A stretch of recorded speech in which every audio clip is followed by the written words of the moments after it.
Classic car collecting transcends mere passion, emerging as a strategic investment with the potential for substantial returns. Rarity and history drive the market, with icons like the 1963 Ferrari 250 GTO commanding a record $70 million, highlighting the financial power of these rolling masterpieces. Investors are drawn to these assets, which often eclipse traditional investments. Valuations hinge on expert assessments of condition, rarity, and market trends, while specialized financial services offer loans against these prized vehicles. Despite their allure, classic cars navigate a landscape of market fluctuations. Investors must balance enthusiasm with due diligence. Our exploration will illuminate the financial intricacies of classic car collecting, offering a guide to those ready to engage with this unique investment avenue.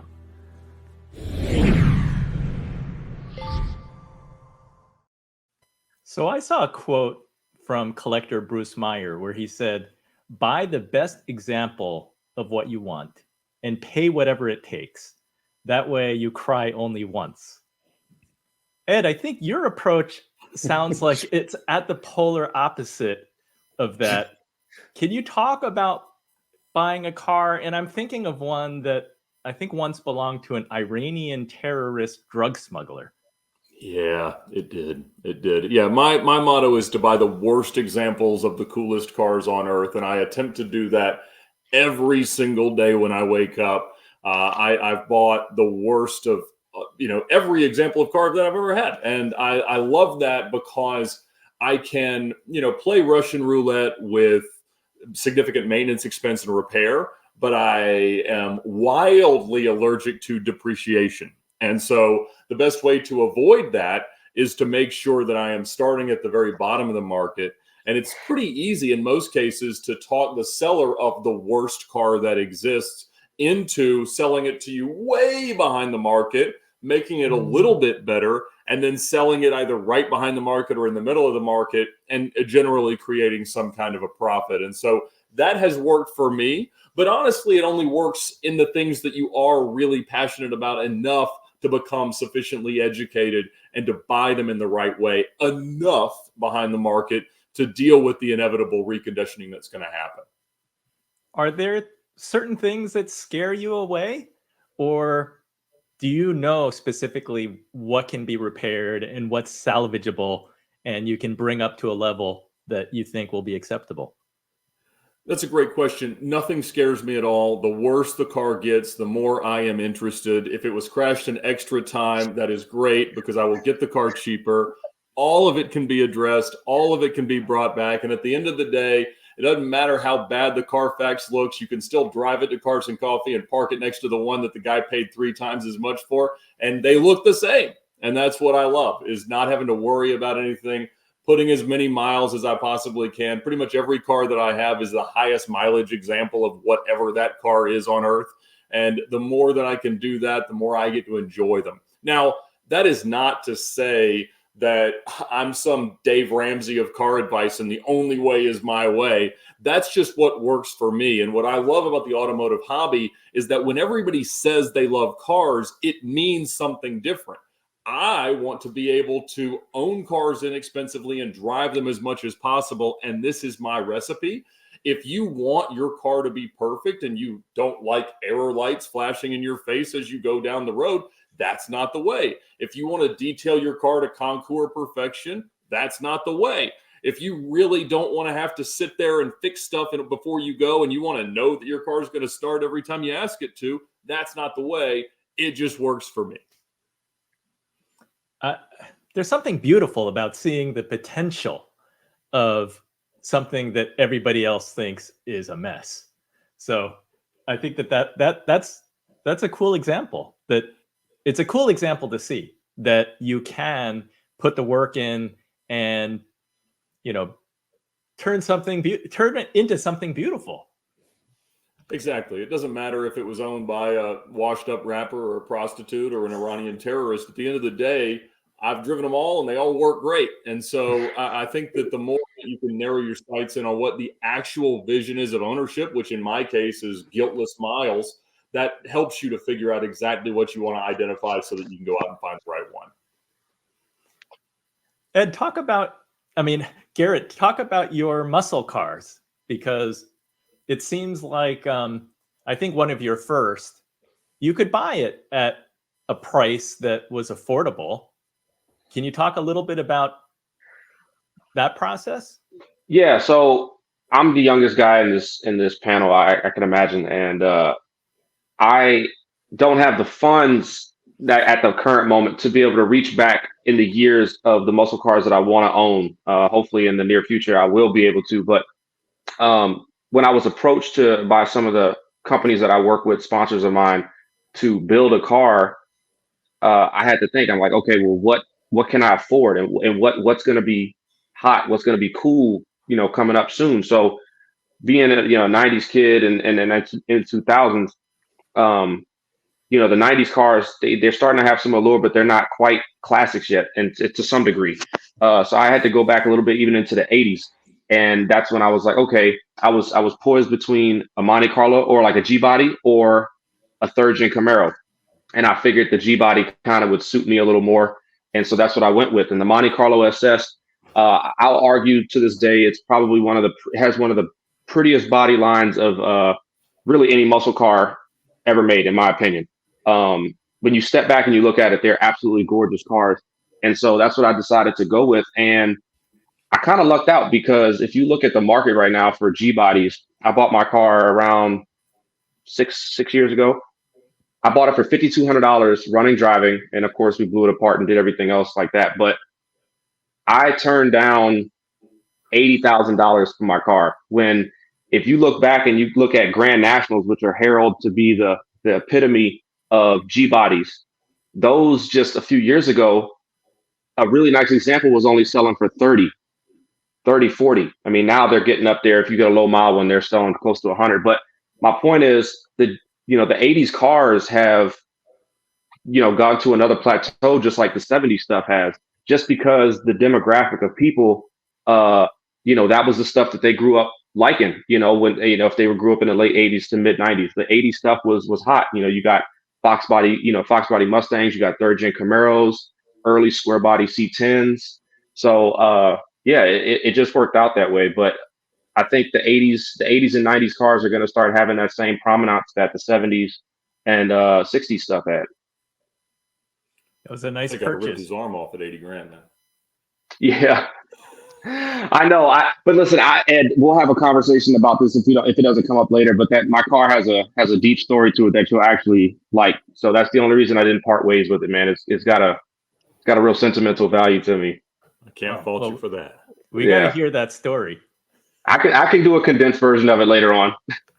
Okay. Ray, you mentioned, since Garrett proudly announced that he's the youngest, Ray being the senior statesman here, 78. You talked about very early, traveling to go buy a car. Yeah. And I think that you've continued to do that. You're always searching. What do you look for when it comes to what's available, what you're willing to pay? What's that hunt like? Well, I naturally right now I'm on fixed income. So what I do is, first of all, I go out maybe on Craigslist, and I make a big circle to Cleveland, to Boston, to Virginia, see what the cars that I like are going for. And when, if I see something I like, I'll make arrangements to go see it. I've driven almost to Philadelphia, up to Boston, Cleveland. Yeah, I've driven around. Haven't come home with too many though, because they're not what people say they are. But I don't know. I just know how much I can afford. And I always say there's something out there if you don't rush into it. If you know what you want, sooner or later you'll find what you want, or at least as close to what you want that you can afford. My dream car I can't afford, so I don't even think about that. What's your dream car? It would be a 49, 50, or 51 Mercury chopped convertible. And I did find one about 3-4 years ago, but it was 75 grand, and I would have had to sell my house. So Yeah. naturally, I don't have it. But Can't You're I drive your like house. convertibles. I like Mercuries. Your goal is to own one car at a time, right? Because you want to What? drive it. Yeah, I did. I just sold my 51 Mercury 4-door. I had Continental kit, sun visor, dummy spotlights, 302 Ford. I just sold that. It's a long story, but I sold it back to the guy that I bought it from. I had it for about 5-6 years, and he gave me $500 more than I paid for it. But it was a nice car. But now insurance, I got my wife's car, I got my pickup truck, I got my 63, I had the 51 Mercury. I just had to cut back a little, but, I still look though, because you never know. I That's still right. look. Nikki, how about you in being in Tuscany? How does that impact pricing and the cars that you look for? Well, Tuscany doesn't really impact the pricing that much, and Italy doesn't either. I think it's price-wise, it's more of a European Union thing, meaning that, for instance, my 360 or any other car is available through a European network of sellers. Everyone advertises online, and our prices are pretty much the prices that you'll have anywhere in the European continent.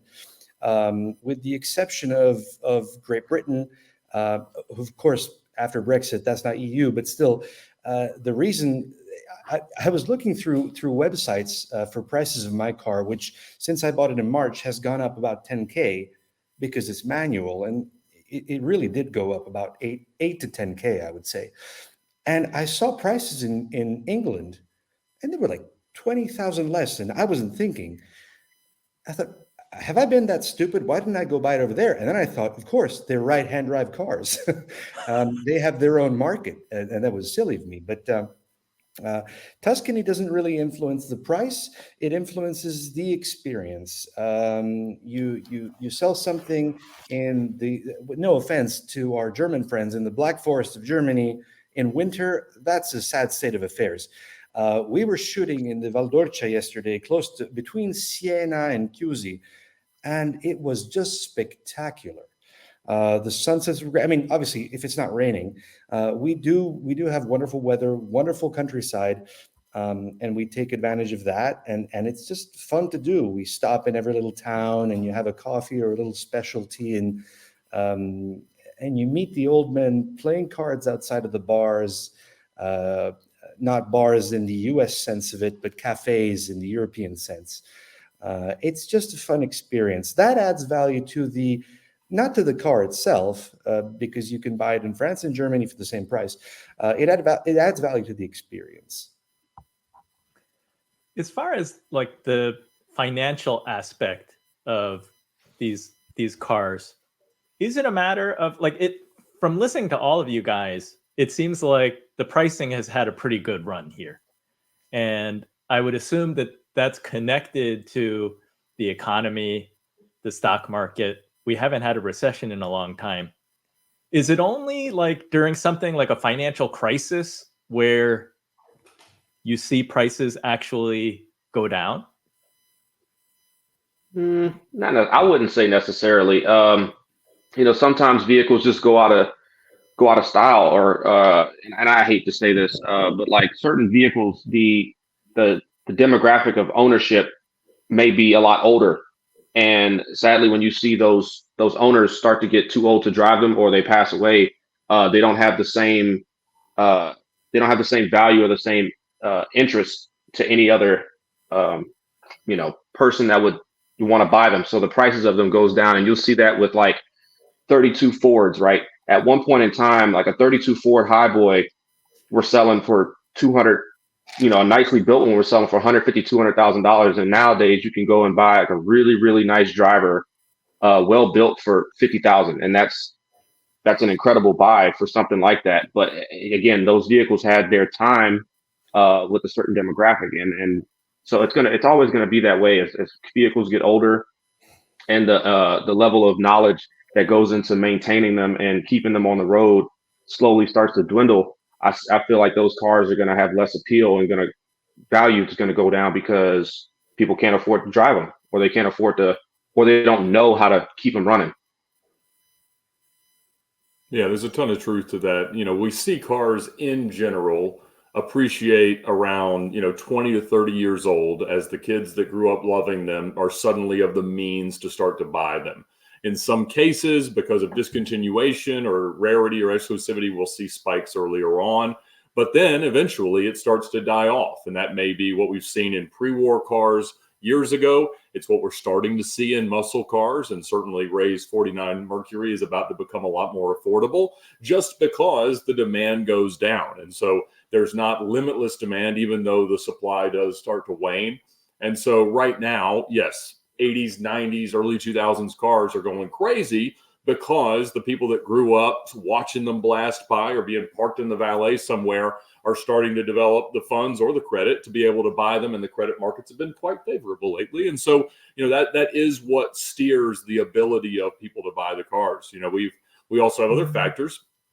Nick could go around buying 23 to 24-year-old cars that we didn't get in the U.S. and then just start throwing them on U.S. Craigslist and double his money all the time, because that's an arbitrage between a market that can't have them until all of a sudden they're 25 years old and they're free to come into the US. And there's tons of examples of cars that will do that over and over again.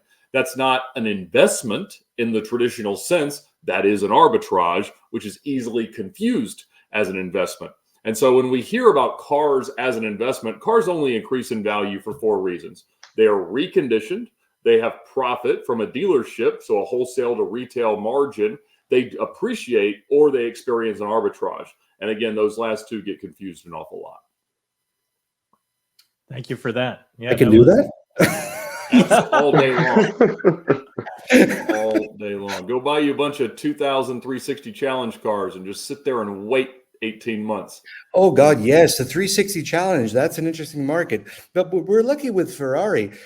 And I'd like to introduce one aspect, and this has been driving me nuts over the past year because I follow the markets, and I get the impression in the European Union, so you may be experiencing different in the States, that the car not to buy right now, and I'm not talking about vintage, but I'm talking about cars that are 2 to 7, 8 years old, the car to not buy right now is Porsche. Yes, 100%. There you go. Thank you. Yeah. I mean, And why is Porsche that? has had a It's wonderful ridiculous. time in the marketplace, especially since 2013. We've seen radical appreciation in the GT cars of all generations. Oh, yeah. And, it's been brilliant. It was somewhat artificially induced by some activities of the factory.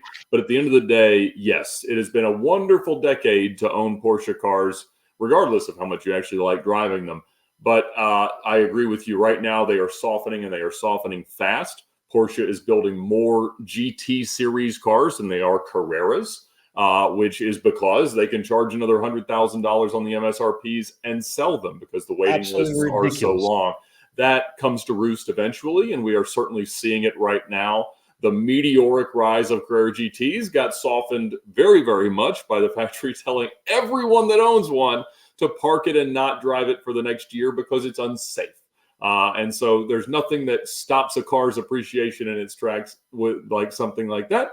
But yes, I mean, I think when we look at the criteria of what makes a car primed for appreciation or an increase in value, a lot of the things about Porsches, like exclusivity, having a manual transmission, being available in unique colors and things like that, have gone crazy. But it's gone a little bit too crazy. I mean, if you look at examples of the 997 GT3 RS, especially the second part of the 997 one, what we call a 997.2, for $5,500, you could have ordered paint to sample, which at the time was not that big of a deal. But today, just because the cars are painted a unique shade of blue, they can bring $400,000 more on a car that is just over a decade old. Now that is crazy. And those are the kind of things that the market is just starting to correct on. And in those cases, the market is probably correct. It pays to know your stuff. All right, we're going to go to segment 3.